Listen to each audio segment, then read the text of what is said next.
Welcome everyone to another video, and in this video I'll be going over my Great League team, especially the 6 Mons I used for the Silph Road tournament held in Toronto, Ontario, basically the beta test tournament that was held, and North York is like a north part of Toronto. So let me just go over here. I have 14 different Mons I currently use. There are a couple other ones that I'm considering powering up and utilizing, but these are the 14 that I'm currently using. So we're starting off with Flygon. I just actually evolved it yesterday, so I haven't had a chance too much to use it. But when going up against it, I actually found a pretty tough mon to deal with if you didn't have the right typing, as which you'll see that's a common trend in the Great League. But some really positive aspects of Flygon that I really like is its typing.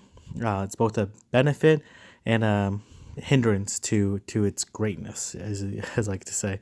So it is Ground Dragon.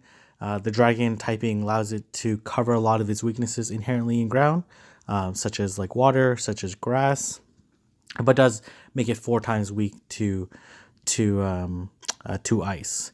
But really, the star of the show for a Pokemon like Flygon is its moveset, which is Mudshot. Mudshot is a really high EPS move, which means that it charge moves very quickly, and then Dragon Claw is a very low energy requirement move, which means it doesn't take a lot of fast moves in order to be able to release a Dragon Claw, which means that you can basically spam Dragon Claw, either do a lot of damage or moderate amount of damage, or burn your enemy's shields, which can be quite advantageous, especially if you have some heavy hitters later on in your lineup.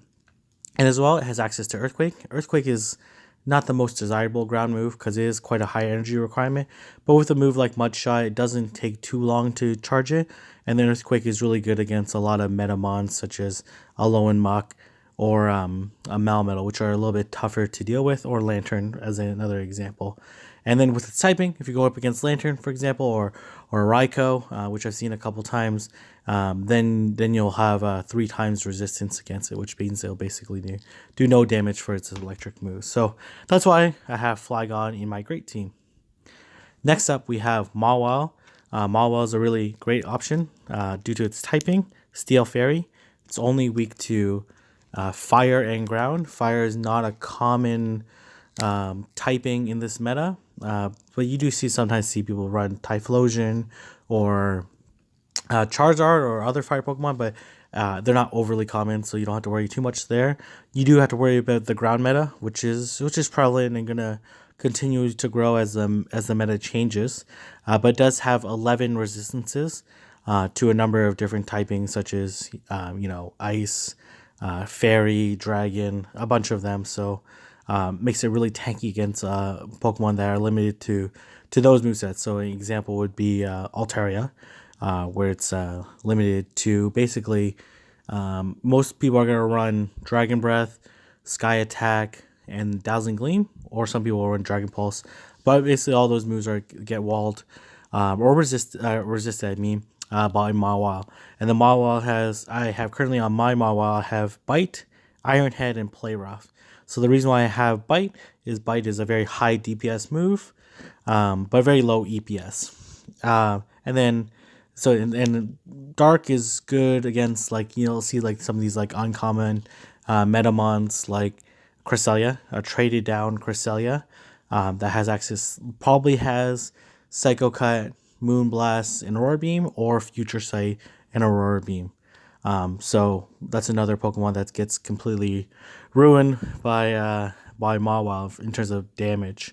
And then access to Poliwrath allows it to counter Altaria, for example, allows it to counter Umbreon as another example. And these are stab, same type attack bonus damage moves, since Mawa's Steel Fairy. And they actually as well have access to Steel moves, which is Iron Head, which is a moderate move, not the most amazing move, but at least allows you to do neutral damage to a Pokemon like Azumarill, for example, since it's Fairy Water.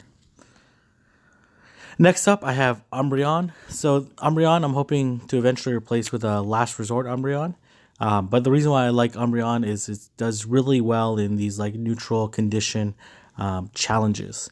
So what I mean by that is that when you go up against like a Blastoise or a Venusaur or a Meganium, for example, and you don't have any other options remaining in your team that would be super effective, or they're in fact weak to it, Umbreon's a really good Pokemon that can take on these Pokemon because it's really tanky and has a decent moveset. Snarl, Foul Play. I recommend having Last Resort just because there are some Pokemon that do resist Dark. So a common one that you'll encounter is a Azumarill due to its Fairy typing. So having Last Resort at least allows you to do neutral damage with a normal typing, and as well makes your Umbreon a little bit more unpredictable. Next up, we have Azumarill. Azumarill, one of the early meta S tier Pokemon, mostly because of its extreme tankiness, as well has access to. I have Bubble. Bubble is a good DPS EPS move, and as well has access to Poliwrath, which is going to be super effective to Umbreon, super effective too, and as well as Stab, same type of attack bonus because it is Water Fairy. And then people have Ice Beam for that additional coverage against Meganium, for example, or it's you can use it against Altaria for 4 times, or 2 times super effective. So really, really great option, and you'll see a lot of people running it, and so therefore you'll see a lot of the meta countering Azumarill. Another, I would say, kind of an expensive option is Melmetal, but Melmetal is amazing because of its typing. Its steel typing resists a lot of things, as well as access to Thundershock, which is a really high EPS move, which means you're able to get off Thunderbolt and Rock Slide, both like good damage per energy moves, which means that they release a lot of damage for how much energy they required, and as well their energy requirement is not too crazy high. So it's a good Pokemon to have, and then yeah, so an excellent Pokemon. Actually, I'm gonna after this I'll run through the IVs of each of my Pokemon, so we can talk about it a little bit later. And then I have Altaria. Altaria is a dragon flying Pokemon. It's basically the god of the meta, to be honest. At this stage, it does a lot of damage because it has Stab, Dragon Breath, and so it's very tanky. And it has access to Sky Attack, which is a great move. Again, Stab, Sky Attack, which does a lot of damage. And then you have access to Dazzling Gleams, which lets you deal super effective damage against other Altarias or dragons that you see, and as well Dark Pokemon. So really, really great option. You'll see it, and as well, due to its dragon typing, it's amazing against Pokemon like Meganium or Venusaur or Typhlosion. Basically, any of these element Pokemon. The one Pokemon you do have to resist is Blastoise because it does have access to Ice Beam. Speaking of Meganium, here we have Meganium, one of the early favorites. It's slightly called out of favor because a lot of people are carrying Ice moves on their Pokemon.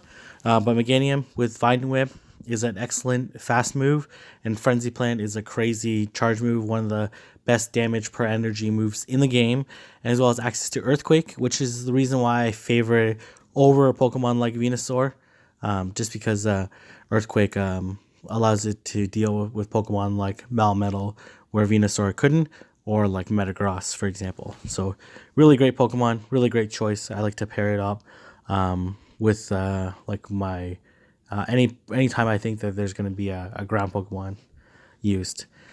And Alolan Muck, shout out to Biopim or Charles Orr for really highlighting the use of Alolan Muck. To get access to Alolan Muck for Great League, you actually have to trade it and get your Alolan Grimer under 730.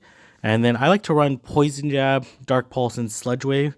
Poison Jab is like a lower DPS move than Bite, but is higher EPS. And the balance for balance, it's a slightly better move than Bite. And then Dark Pulse is a really great dark move. And then Sludge Wave and Gunk Shot are not that amazing. They are high energy requirement moves. Some people will prefer running Gunk Shot over Sludge Wave. The reason why they might prefer Gunk Shot over Sludge Wave is that it is higher damage per energy. But for me, I run Sludge Wave just because they're already high energy required moves, high damaging moves.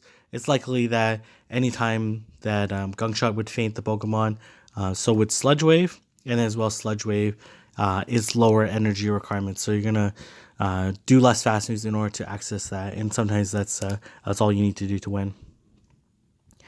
And then we have Typhlosion. This is one of the Pokemon I don't use too often, but if I think they're gonna run with Meganium or like pure Ice Pokemon, it's just to help keep it honest.